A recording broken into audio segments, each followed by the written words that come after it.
What's up, Kansas City? I'm your host, Glenn Brian Frizzell, coming to you today from the Lincoln Economic Building, 18th and Vine Street area. Despite the litany of the sorrows of the city, we must believe in the ability of man to respond to the problems of his environment. That is a quote by Carl Stokes, who was the first African-American elected mayor of a major city, Cleveland, Ohio. He was inaugurated January 1st of 1968. Today, we have with us our special guest, Mayor Sly James, who was inaugurated as Kansas City's 54th mayor on May of 2011. Yes. Welcome. How you doing? What's up? Glad to have you here today. We've been playing phone tag for quite a while. We understand you're a busy man. We're thankful that you would come down from the 29th floor of City Hall to visit us. Actually, I just came from Symington Elementary School out in Ruskin, where I was reading with some kids, so I haven't made it to the office yet today, so, but it's nice to be here. Great initiative. We like to hear that, Yeah. and we're glad that you feel that way. I kind of wanted to set the tone early with that quote by Mr. Stokes. How are we using our political power, the gains that we have made since civil rights legislation has been enacted, to improve our educational, economic, and employment opportunities? Who better to ask than our mayor here? Let's start.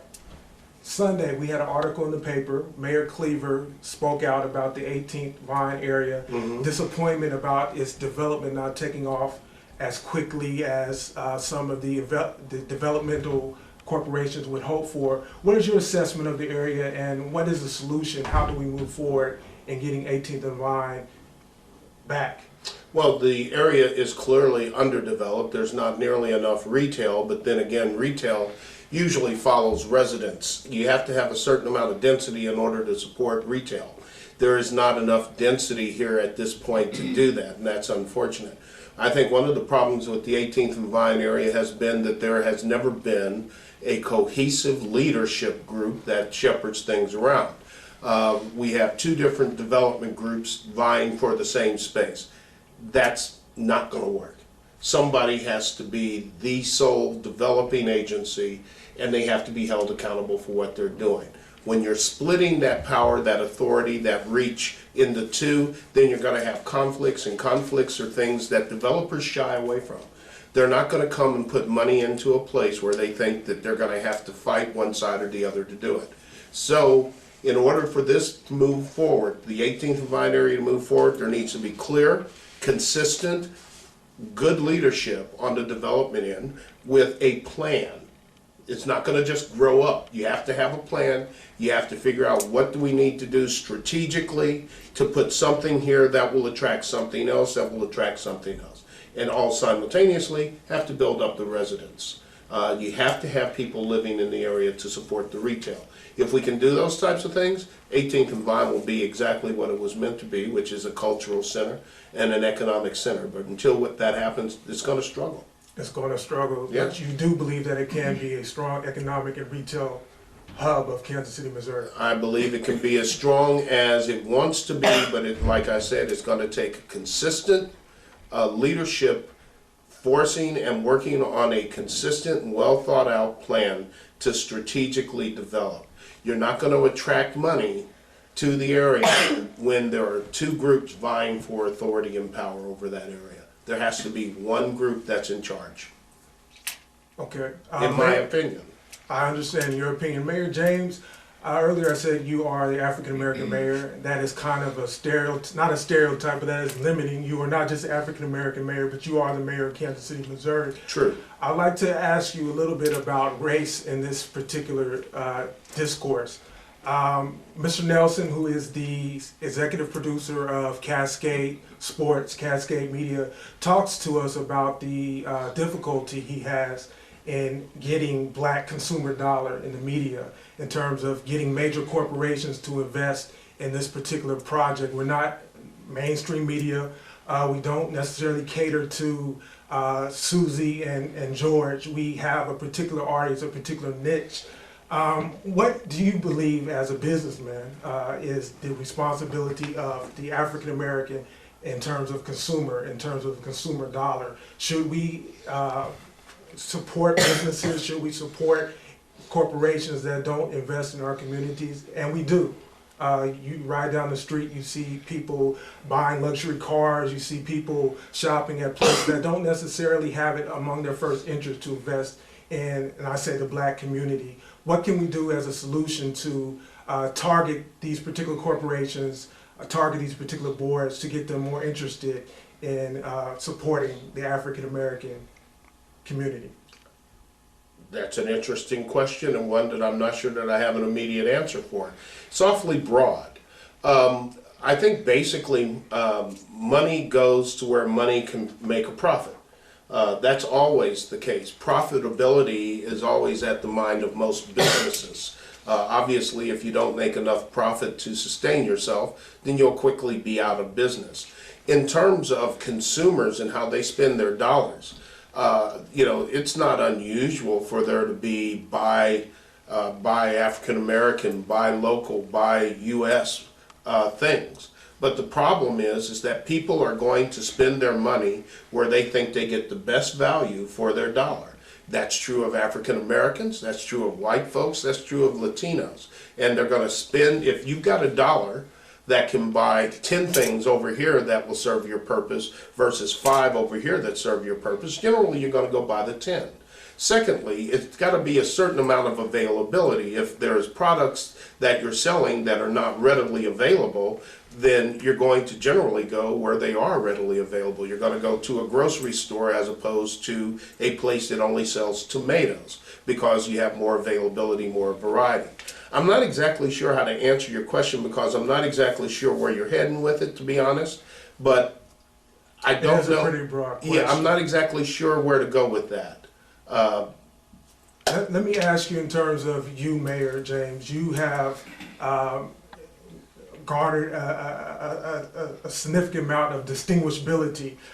You sat on boards, you were the first African American as a partner of the Blackwell Sanders, Matheny, Murray, and Lombardi firm. Yes, Yeah. that firm. Yeah. Did you feel a particular responsibility to advocate for the community that you were from once you gained that position, or not? I felt that my first responsibility was to do a good enough job so that they wouldn't feel like they could never hire another African American. The first responsibility is to perform. If you don't perform, you're not going to be there. I was in a very competitive environment. I was the first African American in that firm. I was the first African American in a large firm in this city, other than one. Everybody knew who I was. So the first thing I had to do was to not trip over my own feet. You know, it doesn't do any good for me to advocate for somebody when the people I'm advocating to think that I'm a bozo. Okay? If you want to be an effective advocate, you must first be credible. And if you're going to be credible, then you have to know your job and do your job well. Then you can leverage that credibility into advocacy. So that's exactly the way that I approached it. Being the first meant that I had an obligation to make sure I was not the last. That was the first level of advocacy. Because if I go in there and trip all over myself and don't know what I'm doing, you think they're going to be real anxious to hire the next African American? Not likely. So by going in and performing and showing them that I was just as good as they were willing to hire the next and the next and the next. One of the next that they hired is Maurice Watson, who is now the managing partner of that firm, nationwide firm. First managing partner of color in this entire city. Frankly, the first managing partner of any law firm that isn't a white male. So the idea is, first and foremost, make sure that you're doing your job well, because without doing your job well, nobody wants to hear what you got to say.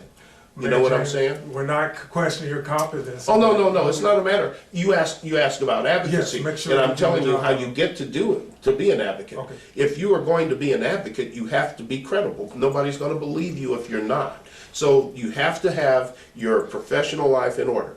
Then as you turn to advocacy, you can leverage your professional competency in order to help your advocacy. Now as a practicing lawyer, I'm not just advocating, I'm actually able to do something. See what I'm saying? That's an awesome critique there of the particular question Sure. I posed to you. Let's talk about our children for a while. In terms of getting our children to the point where they are doing credible work and becoming the next torchbearers. Recently, you appointed Julie Holland, who's from the Kauffman Foundation, Right. as the first educational advisor to serve in the mayor's cabinet. Right. How will her appointment best serve the interests of our students? Well, first of all, it's going to provide us with somebody who really knows the educational background in business, and it is a business at certain levels, to help us formulate consistent policies that look at all the facts. I'm not an educator. I don't have any training in educational policy or educational techniques or programs. She does. So when we're talking about what is in the best interest of educating our children, I need somebody who actually has some ideas with credibility. Again, if I want to be an advocate, I need credibility. When people come to me and I'm advocating for a certain thing, they say, well, you're not an educator. How do you know? Now I can say, you're right, I'm not an educator. But I have an educator that's telling me a lot of good stuff, and I'm working with her and others. So that's one of the first things. Second thing that's going to happen is it's going to provide consistency. And it's also going to allow us to cover more ground. There's only so many places I can be. She can be at a lot more. She can be at all the education meetings and pulling all the pieces together so that we have a cohesive quilt instead of a bunch of patchwork. But the main thing is to help us find those programs and techniques that we as a mayor's office can employ to help educate every child in this city. That's what Turn the Page Kansas City is all about, is getting to each and every child, helping those children to be able to read proficiently at 3rd grade. Because we know statistically, if you're not reading proficiently at 3rd grade, you've got a huge chance of not graduating high school. Your chances go up, I think, by something like 12% of not graduating high school if just on 3rd grade reading. People who build prison cells based on 3rd grade reading proficiency. And if they're not reading proficiently, then they're going to build more cells. In the KCPS, our statistics say that in 2011, only 19% of the students in the 3rd grade level were reading proficiently. 33.8 were reading proficiently across the city. If we are going to help educate our children, the first thing we absolutely positively must do is to get them reading and reading well by 3rd grade. Because you learn to read up to 3rd grade, and from 3rd grade on, you read to learn. So if you're not reading well, you're not going to learn. That's one thing we absolutely positively will do. Julie's going to help us do that. She's going to help us, along with Aaron in our office, looking for grant money in order to sustain the program. And we're going to try to do everything that we can to create more quality education seats in the city. Not districts, not schools, seats. Because if we can have quality seats, we can put kids in those quality seats and they're going to get a quality education. And you can do that regardless of the school district that you're in, regardless of whether it's public or parochial or private or charter. All of those things are relatively irrelevant. What we're looking for is quality education seats, and she'll help us get there. Quality education seats. We do wish you best of luck and success with that. We do know that you're efficient in what you're doing, and we do hope that Ms. Holland will be able to provide some solutions Absolutely. to some of the problems that we have long been tackling in our school district. Sure. I'd like to talk to you a little bit about crime. Sure. Last Tuesday rather, we had the groundbreaking of the East Patrol Crime Lab. Right. Can you tell us a little bit about what you hope that lab, having that lab in that community, will do for its residents in terms of moving forward with less crime? Well, first of all, it's more than the crime lab. It's an entire police station. The crime lab will be added on to it. Police station. Yeah, it's a police station, it's a crime lab, it's an evidence storage locker, it's going to have a community area for people to come into the community. It's going to take up 4 blocks going east to west. It's going to take up 1 block going north to south. It's going to completely clear out an area of blight and put in a $74 million worth of development in that area. $74 million. It's more than we spent on any other police station in this city, right there at the East Patrol. One of the things that it's going to do is going to show people on the east side of town, east of Troost, that we are trying to make significant developments east of Troost. And the best thing about that police station is that it should assure people that it's a safer area. What we want to do is the police station and crime lab will sit in the block between 26th and 27th and Prospect. A few blocks further south is 31st and Prospect and the Linwood Shopping Center. We want to be able to close that gap. Okay, we've got the anchor here with the new police station and lab. We've got the Linwood Shopping Center. We ought to be able to use it just like in a shopping center. You know how you go in, there's a Jones store at one end and a Macy's at the other, and all the other stuff comes and fills in the middle? That's what we want to do. We are working to find some solutions on the Linwood Shopping Center, particularly as it relates to a grocery store there and revitalizing that shopping center. And we've got the police station on the other end. And then Pastor Miles is going to put his community center right there on Prospect as well. So now we're starting to take that blight out of Prospect and make it something that's viable. Hopefully there'll be residential there. Hopefully there'll be more retail there. Hopefully there'll be jobs there. And where there are jobs and retail and activity, crime goes down. That's what we're looking for. It's economic development used to revitalize a neighborhood, and hopefully with the police station on one end, Linwood Shopping Center on the other, we'll be able to fill in some blanks there and make it a very vibrant, commercial, economically active part of the city.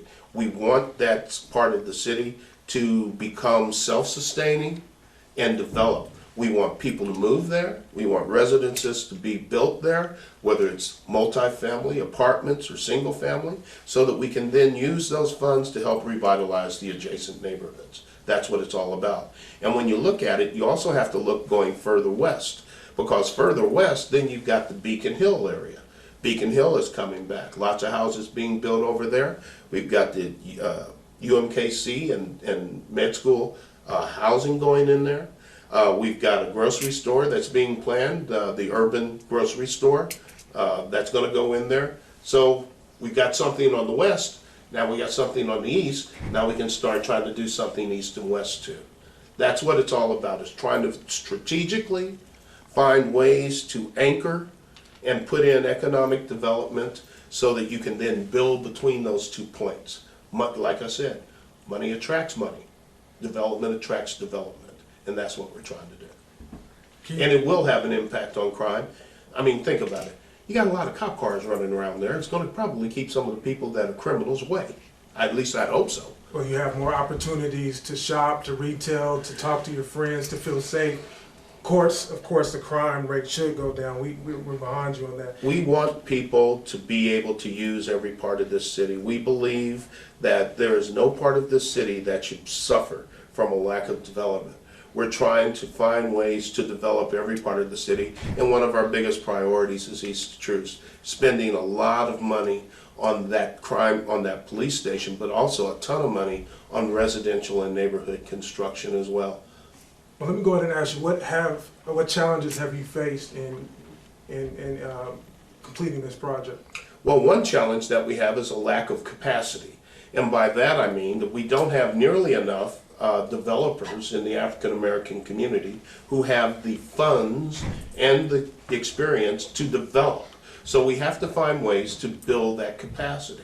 How do we get more people in the African American community, the Latino community, who have the capacity, understanding, knowledge, and funding to be able to develop in their own community? So one of the things that we're looking at is partnerships, public-private partnerships. Public being the city government, private being developers, and then using that partnership to bring in other people to develop that capacity.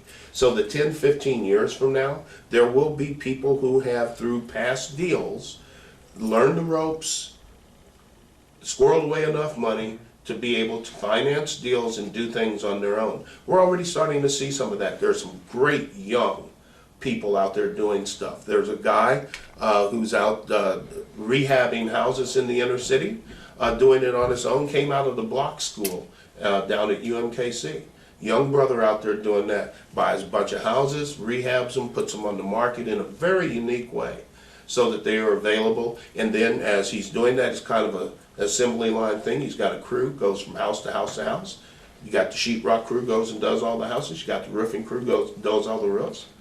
And he's doing quite well with that. We want to stimulate that type of entrepreneurism and business success because we need you to be successful. We need Jessica over there to be successful. We need that guy to be successful, because when you guys are successful, you're going to create jobs. And when you create jobs, you're going to create income. When you create income, you're going to create spending. And when you create spending, you're going to create more economic activity, more jobs, more successful entrepreneurs, etc. That's what we're looking for. I believe, and we can do it. We definitely can do it. Now, Mayor James, did you ever practice criminal law during your legal career? The only time that I practiced criminal law was on appointments, when I was appointed by the courts to represent people who have been charged with crimes. I was not a criminal practitioner per se. Now, I know we don't have too much time left, but if you We're will. fine. We got as much time. We got some time. If you need more, that's fine. Thank you, Mayor James. That's quite generous. I'd like to step into your Back to the Future time machine, if you will. You grew up on 44th Street and McGaw Avenue, want to get that right. Can you tell me, if we were to step into your DeLorean or whatever type of vehicle you choose to drive, what differences do you see today as compared to the Kansas City in your boyhood? Are they good? Are they bad? On 44th and Montgall, I'd say, frankly, it looks kind of like the same. I drive by there periodically just to see my old house. It keeps me kind of grounded. And there are some improvements, but the bottom line is that not enough has been done in terms of infrastructure and those types of things. But I was really somewhat surprised and heartened to talk to a lady when I was out reading at another school who is moving to that neighborhood, to the house right next door to the one I grew up in. So that was pretty neat. The houses are still there. They're still relatively maintained. The changes that I've seen in this city are both encouraging and discouraging. We still have dividing lines in the city, racial dividing lines. They're still there. They have not been wiped out. Have they gotten better? Yes, they have. Because when I was growing up, you wouldn't be sitting here, and neither would I. Okay? Neither would she, neither would he. All right? That's much better. Guys like you paved the way. Well, you know what? It wasn't guys like me. There were people that were out trying to do stuff a whole lot longer than me. So they deserve praise. There's a lot of people who suffered and worked hard to get us to where we are. We're all just little pieces of that puzzle. But the other thing is that the fact that you are sitting here is extremely encouraging, that I'm sitting here is extremely encouraging. We are, by virtue of hard work, your hard work, not somebody else's. You guys are working hard. You're the ones that went out and did this. You're entrepreneurial in your own right. You're sitting here working, you got your tie on, you're doing an interview. I'm the mayor of the city. That was not going to be happening when I was growing up, okay? What I see is a new desire amongst many of our young people in the African American and Latino community to get over all the nonsense and simply get it done. You want to succeed. You're going to work your tail off to succeed. You're not going to sit back and whine about what happened 20 years ago. You're not going to sit around and think, oh my gosh, these people are blocking me from doing what I want to do. You are going to find a way to get what you want to get done. And was it hard getting to where you are today? Was it hard work? You know, it was and it wasn't. The one thing that I've noticed is it seemed to me that the harder I worked, the more people who were willing to help. And I also noticed that when I wasn't doing anything, there weren't many people coming to help me do nothing. Okay? If you want to succeed, then you have to work your tail off. You have to be willing and able to recognize an opportunity when it comes in your face. And you have to be willing to work with others. If you're not willing to work with others, you're not going to make it in this world. And that means you got to be willing to work with the Latino community, the white community. You got to be willing to work with males and females. You got to be willing to work with young and old. You got to put yourself out there. You've got to be able to recognize opportunities. And opportunities often come in different packages, different sex, different race, different ages. And if you get into a mindset, if we allow ourselves to get into a mindset, I'm not going to work with anybody that's not a male, then you're an idiot. Because there's a whole lot of women out there who can help you get a whole lot of stuff done. If you get into a mindset, I'm not going to work with anybody who's Latino, then you might miss out. I met a friend of mine coming into the building today, Rafael Garcia, an architect. Went to school with his sister, Vicky Garcia. okay, and Marina Garcia. He's an architect. We started in the same place. And he managed to get to where he wanted to by hard work, and so did I. You're gonna be doing exactly the same thing, but you've got to be willing to work with people. And that means if somebody comes to you and says, hey, look, I know I'm a white guy, but I got $50 million and I wanna do a development plan and I wanna work with you to do it, you should be open to that prospect. So should I. So should he. Okay? And that's how we build capacity, is by working together to get things done. Thank you for sharing that, Mayor James. You certainly sound like you have influential people, mentors, role models, teachers in your life who poured into you, make you the man, example that you are today. Was there any one particular person who convinced you to run for mayor? No. Actually, there might have been more people trying to convince me not to, than to run. No, this was a decision that I made in conjunction with my family, based on a whole lot of timing issues. When I first thought about running, my daughter was entering high school, and I didn't want to do that at that point because her high school years, she was our last child, were important. She was an all-state soccer player, she's a good artist. I didn't want to miss out on her high school years because of ambition. So I waited until she started college, and the timing was perfect. Then there was career issues, you know. Was I ready to walk away from the practice of law then? Probably not. You know, now it wasn't nearly as big of a deal. The idea of running was not a matter of ego, it was a matter of when you think you can be of the most service. Because my job is a service job, okay? I'm not here to make a profit. I'm not here to get ready to run for some other office. I don't care about that. My job is to serve the people of this community, every one of them, every single day, and get things done. And that's what drove me to run, not a person or anything else. It was an ideal. It was kind of started back when I was at Blackwell Sanders, starting out. I got involved in a lot of different things. United Way. I was on the board at Genesis School for years and years, trying to work with kids. We had a lot of educational contact, those types of things. When you get used to the concept of working together in order to make your life and your city better, it becomes infectious, and it's kind of a neat deal to do. Wow, I don't believe I could have put it any better. Infectious. Mayor, can you tell us a little bit about your agenda?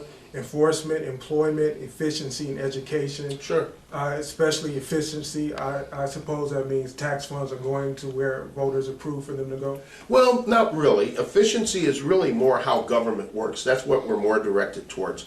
And yes, it certainly has an impact on taxes because obviously if we become more efficient and are able to do more things with less money, then we have more money to do more things, which is exactly what we want. What we're trying to talk about with efficiency is how the government works internally, how the various departments interact with each other, using technology to make things more uniform, making it easier for you to go to a website, sign on, pay your taxes, do all your business right here from your office, as opposed to having to go downtown and then they tell you, hey, you need a different piece of paper, so now you got to go home and get it, now you got to go back downtown, all that stuff. We want you to be able, and what we're working towards, we want you to be able to sit at your desk at your office, log on, go to the website, and take care of business. Get your building permit squared away, pay your taxes, whatever it is that you need to do. That's the type of efficiency. Efficiency so that you're not spending extra time, we're not spending extra time and money. That's one thing.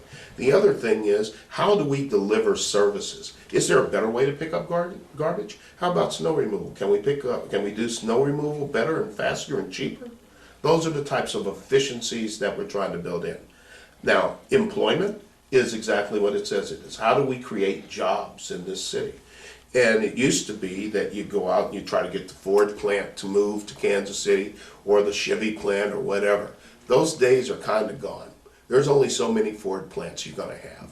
And in order to get them, you've got to give away hundreds of millions of dollars to get them. Doesn't work as well anymore. We're trying to grow our own. That's why we are the entrepreneurial city in this country right now. Entrepreneurism is where it's at. Why? Because we know for a fact that most jobs are created by businesses that have been in business for less than 5 years. They start small and they grow. Good entrepreneurs make good sense. Here's a good deal. I came back from a trip last Monday night, went directly to the Kauffman Foundation for the In the Ring competition. In the Ring competition was 8 entrepreneurs at the Kauffman Center from around the country, judged by a panel of successful entrepreneurs, kind of like Shark Tank, if you've seen that. And they made their pitch, they were asked questions, and then the judges would go away, deliberate, and pick a winner. They came up 2 at a time. Out of that competition, a business called iVerify, Kansas City business, won $10,000 cash and a trip to Rotterdam to compete in the international competition That's of awesome. entrepreneurs. That's awesome. And they won. That's awesome. They won. Kansas City company won the international competition. Know how much money they won? 1 million euros. Euros is converts €1, $1.67. So he walked out of there with $1,670,000. Kansas City company. That's what's going to create jobs. That's what you guys are doing. And that's how you're going to be successful, is being entrepreneurial. So that's the employment.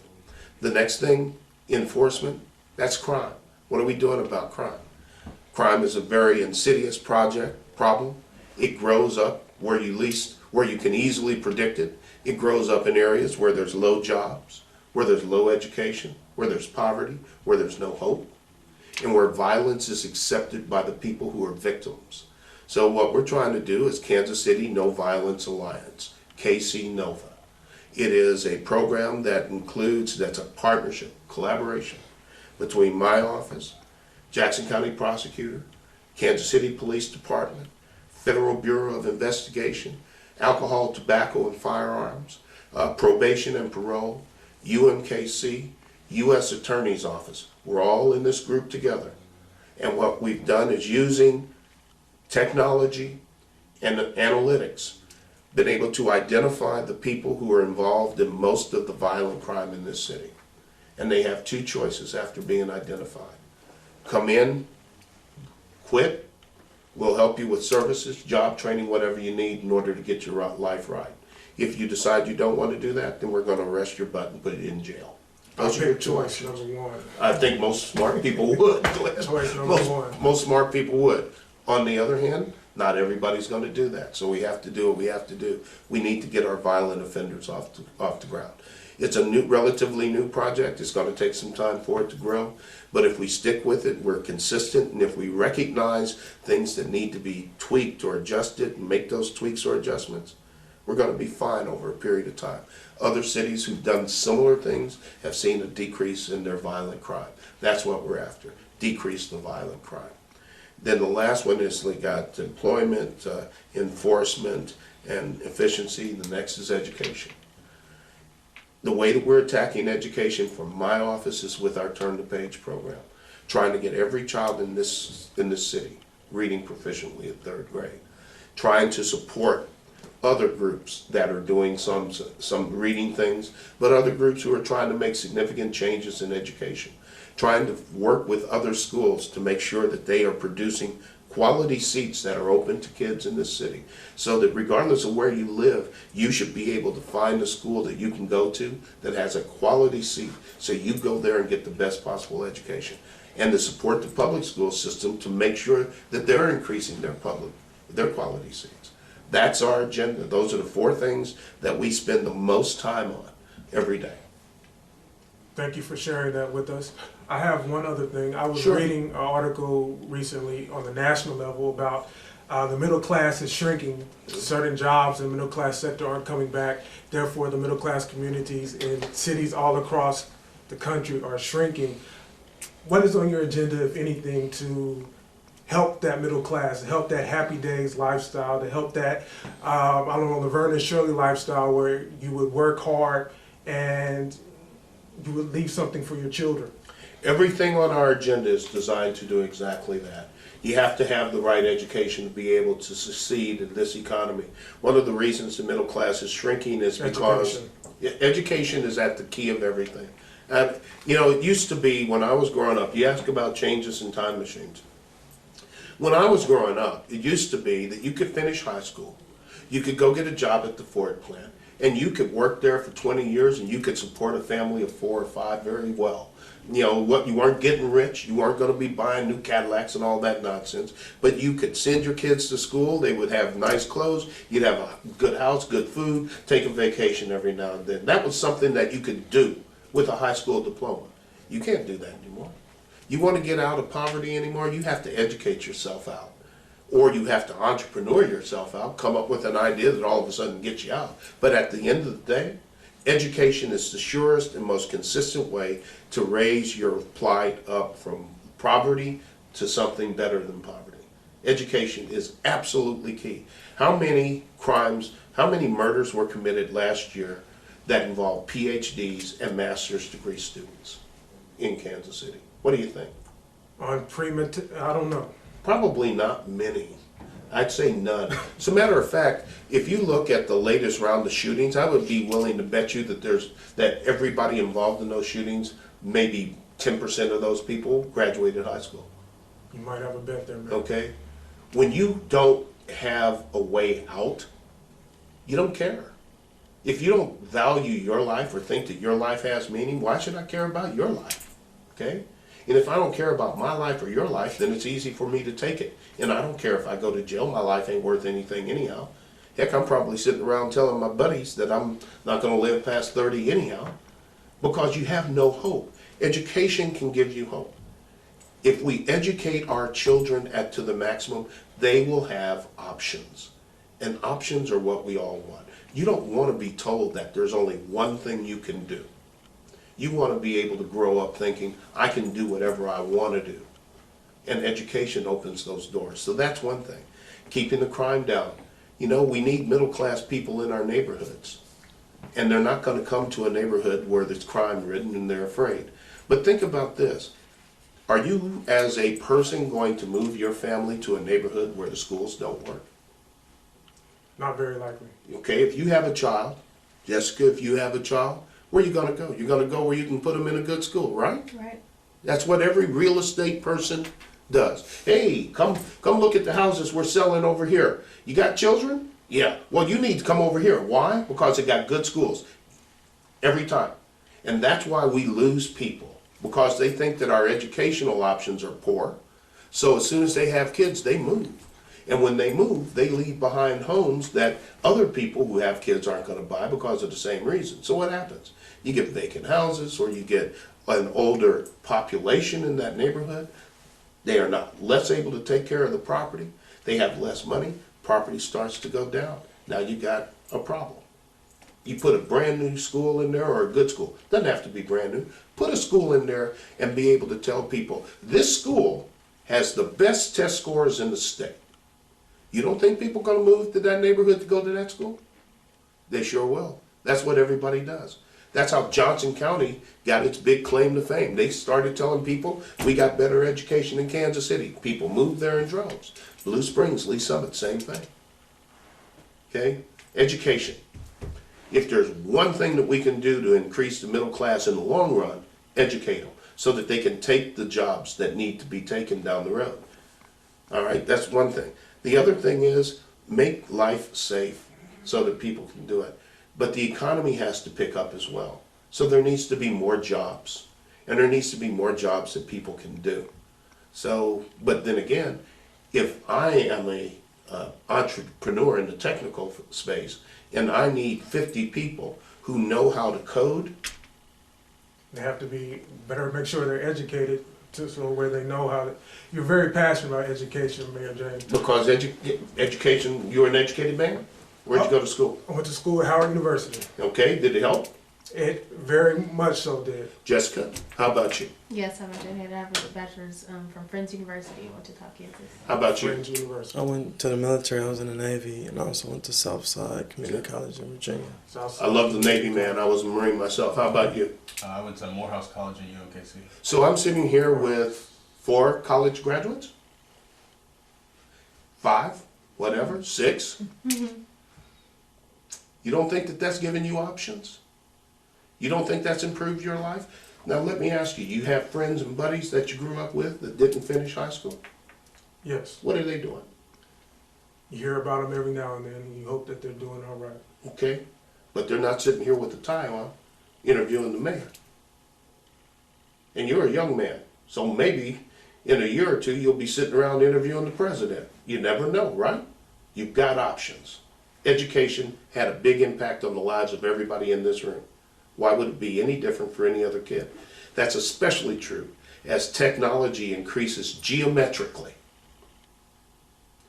Technology is moving so fast, if you're not educated enough to keep up with it, you're going to get left behind. Education's the key, in my opinion. I'm greatly humbled by that. I'm afraid we've taken up a lot of your time already. Mayor James, is there anything that you would like to tell our viewers? What's up, Kansas City? I want to tell our viewers of What's Up Kansas City that I'm sitting here with a good group of young people. People who I believe are the future of this city, trying to do good stuff. They need support. They need your help. You need to pay attention to them. Send them your ideas about the things that matter to you so that they can incorporate that in what they're doing. And I'll be happy to talk to you at another time about whatever you want to talk about. But it's my honor to be here with you today. I'm proud to be your mayor. I love the job, love the city. And remember that you can't do anything in this day and age without collaborating. You have to collaborate. You can get a lot more done working together. The saying that I live by is, if you want to go fast, go alone. If you want to go long, go together. We always go long. We're always thinking long game. Any plans for Thanksgiving? I plan to eat. Oh, yeah. I plan to eat and watch football. Family's in. I'll probably clean up some, but Thanksgiving is a good time. I plan to try to remember to be thankful for the things that we have and not complain so much about the things that we don't have. That's my plan. That's it. What's up, Kansas City? This holiday, let's be thankful for the things that we do have and not worry or complain about the things that we don't have. I'm your host, Glenn Brian Frizzell, urging you to tune in, stay in tune to what's going on in your community. Check us out online at www.whatsupkansascity.net. And remember, the sky's the limit. All you have to do is aim and you'll get there. Amen. CMG wants you to always remember, the victory we call success goes to the best prepared. When you invest in your community, you're really just investing in yourself. Thanks.